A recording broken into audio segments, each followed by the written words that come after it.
सत्राजित नाम के एक राजा हैं। एक दिन उनके पास एक मणि है, स्यवंतक मणि। एक दिन भगवान जी के पास आते हैं, द्वारकाधीश जी के पास।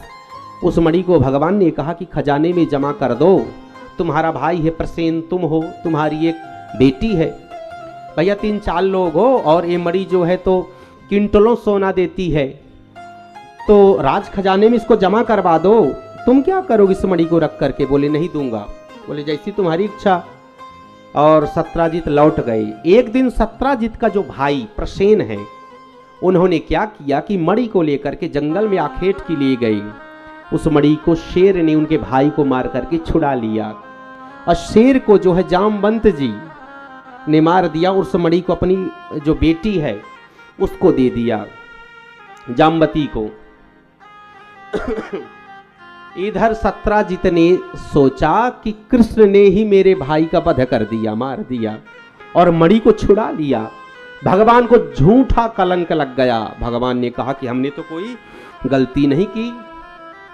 गुरुदेव से पूछा कि हमें झूठा कलंक क्यों लगा? बोले चौथ का चंद्रमा शायद आपने देख लिया हो। बोले कोई बात नहीं, इस कलंक को हम ही मिटाएंगे, हम स्वयं जाएंगे। और भगवान स्वयं गए, जंगल में गए। क्या देखते हैं?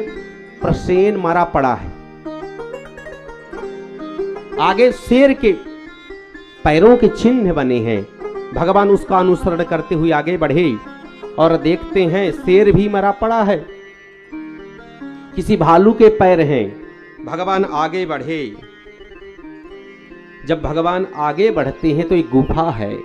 गुफा में भगवान ने जैसे ही प्रवेश किया तो एक कन्या के हाथ में उस मणि को देखा। कन्या ने जोर से आवाज लगाई अपने पिता को, पिताश्री। जामवंत जी आ गए और भयंकर युद्ध शुरू हुआ। 27 दिनों तक युद्ध चला। दरअसल युद्ध हुआ क्यों, इसके पीछे क्या रहस्य, बिहाइंड रीजन क्या है? रामावतार में जब मर्यादा पुरुषोत्तम हमारे राघव जी, जब रावण का वध हो गया तो सभी ने, भगवान ने सभी को क्या किया? वर मांगने को कहा। सभी कोई न कोई वर मांग लो, जो अभिलाषा हो आज मैं देना चाहता हूं। सभी ने वर मांगा। किसी ने भक्ति मांगा, किसी ने शक्ति को मांगा, किसी ने ऐश्वर्य को मांगा, किसी ने पुरुषार्थ को मांगा, किसी ने धर्म को मांगा। अन्यान्य लोगों ने अन्यान्य वरों को प्राप्त किया, लेकिन उसमें जामवंत जी ऐसे थे, उन्होंने ऐसा अटपटा सा एक विचित्र वर मांगा जो भगवान राघव नहीं दे पाए। क्या मांगा वर? बोले प्रभु युद्ध तो हुआ लेकिन मुझे आनंद नहीं आया। इस भयंकर युद्ध में रामा दल में न रावण के दल में मेरे जैसा योद्धा कोई नहीं था। मुझे मजा नहीं आया, मुझे आनंद नहीं आया। प्रभु मैं चाहता हूं, अभी मेरी लड़ने की बहुत अभिलाषा है, बहुत इच्छा है, प्रबल इच्छा है। मैं चाहता हूं अगर देना चाहते हो ना राघव जी, तो मुझे युद्ध का वर दीजिए, और वो युद्ध मैं आपसे करूं। मैं आपसे मतलब 2-2 हाथ करना चाहता हूं, क्योंकि मुझे लगता है कि मेरे जैसे बलशाली सिर्फ आप ही हो और कोई नहीं है। तो मैं आपसे लड़ना चाहता हूं, मेरी बहुत ही अभिलाषा है। प्रभु मुझे वर प्रदान कर दो ना। भगवान ने कहा। जामवंत जी हंसने लगे। राघव जी, वाह जामवंत जी, कैसा आपने अटपटा सा वर मांगा है। ये बताइए, स्वामी और सेवक के बीच में युद्ध सर्वथा ये अच्छी बात नहीं है, अमर्यादित बात है। एक मर्यादा होती है स्वामी और सेवक के बीच में। आप सेवक हो, मैं स्वामी हूं। ये दुनिया क्या बोलेगी, इतिहासकार क्या लिखेंगे, ये सब क्या बोलेंगे, ये सैनिक क्या कहेंगे?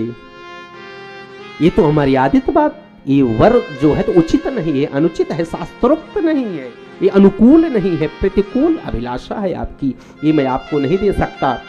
बोले नहीं, प्लीज प्लीज प्रभु दीजिए, मैं चाहता हूं। भगवान ने कहा सॉरी आई एम हेल्पलेस, मैं ये नहीं दे सकता हूं, मेरे पास ये सब चीजें नहीं है, नो। बोले तो फिर मैं क्या करूं, मैं तो चाहता हूं लड़ना। बोले ऐसा है अभी मेरा ये मर्यादा पुरुषोत्तम अवतार है, मैं लीला पुरुषोत्तम बन करके प्रकट होऊंगा, मेरा प्रकटीकरण होगा, वो मेरा कृष्णावतार जब होगा, ये इच्छा मैं तुम्हारी पूरी करूंगा। तुम तब तक जाकर के ध्यानस्थ हो जाओ, ध्यान लगा लो, ये इच्छा भी मैं पूरी करूंगा। भगवान जो हैं भक्त की हर इच्छा को पूरा करते हैं। बलि ने चाहा कि भगवान नौकर बन जाएं, भगवान सिक्योरिटी गार्ड बन जाएं, द्वारपाल बन जाएं। जब भगवान ने बलि का सब कुछ ले लिया, भगवान ने सहर्ष स्वीकार कर लिया। और आज भी भगवान डंडा लेकर के बलि के द्वार पे खड़े हैं। बलि ने कहा था कि जब मैं बाहर जाऊं तो आपको देखूं, जब मैं अंदर आऊं तो आपको देखूं। तो भगवान ने कहा ऐसा काम तो चौकीदार का होता है कि साहब जा रहे हैं, साहब आ रहे हैं, तो क्या मैं बलि में तुम्हारा चौकीदार बन जाऊं? बलि ने कहा हां, आप जो भी समझ लें। बोले बलि, मैं भक्तों के द्वारा बिक जाता हूं, आज तुमने मुझे खरीद लिया है, मैं आज से तुम्हारा चौकीदार, तुम मेरे मालिक। ये भगवान की कृपा होती है। दिल से, हृदय से, सच्चे मन से जो भी आप कल्पना करते हो, भगवान उस कल्पना को, उस प्रार्थना को आज नहीं तो कल जरूर पूरा करते हैं। ये गोविंद की प्रतिज्ञा है। वो कभी इंसानों जैसे मुकरते नहीं हैं, फोन उठाना बंद नहीं करते, भाग नहीं जाते हैं। किसी भी रूप में गोविंद की याद बनी रहे। आज वही युद्ध ऐसा हुआ, 2700 दिन तक चला और अंग नस नस ढीली हो गई। जामवंत जी की हाथ जोड़ करके खड़े हो गए, हे मेरे राघव, तुम राघव, तुम राम हो। मैं समझ गया, आज नेत्र जामवंत जी के सजल हो गए। प्रभु, मैं तो भूल ही गया था कि तुम आओगे। ये प्रतीक्षा से मेरी आंखों की रोशनी जाती रही। जैसे जो है सबरी ने प्रतीक्षा किया श्री राम की। मतंग मुनि कह गए थे राम आएंगे। अब कब कह गए थे? जब राम का जन्म भी नहीं हुआ था, राम का प्रकटीकरण नहीं हुआ था अयोध्या में, तब उनके गुरु कह गए थे। अब गुरु के वचन को, भगवान का वचन मांग करके सबरी ने प्रतीक्षा किया। प्रत्येक दिन झाड़ू को लगाया, कंकड़ों को उठाया, उन पत्थरों को बाहर फेंका, उन कांटों को रास्ते से हटाया कि मेरे राम आएंगे, मेरे गोविंद आएंगे, मेरे राघव आएंगे। और गुरु के वचन में उन्होंने विश्वास किया। एक दिन राम को, सबरी को राम के पास नहीं जाना पड़ा। राम स्वयं सबरी को खोजते हुए सबरी के पास गए। आज वही जो दशा है जामवंत जी की है। प्रभु, मैं तो भूल ही गया था। इंतजार करते करते इस प्रतीक्षा ने, मैंने अपने आप की बहुत बड़ी समीक्षा की, अपने आप का मूल्यांकन किया, मैंने अपने आप को समझाया, लेकिन मेरी श्रद्धा टूट रही थी पल पल, प्रतिपल, हर पल। लेकिन एक विश्वास था कि आपने कहा है तो आप जरूर आएंगे। और आज मेरे समक्ष आप खड़े हैं। आप कृष्ण नहीं, आप द्वारकाधीश नहीं हो प्रभु, आप तो मेरे श्री राम हो, आप तो मेरे राघव हो। मैं आपके उसी राम के रूप में दर्शन करना चाहता हूँ, परम अभिलाषा है। आज गोविंद ने वही राघव रूप, राम लक्ष्मण सीता का स्वरूप दिखाया है। चरणों में दंडवत प्रणाम किया।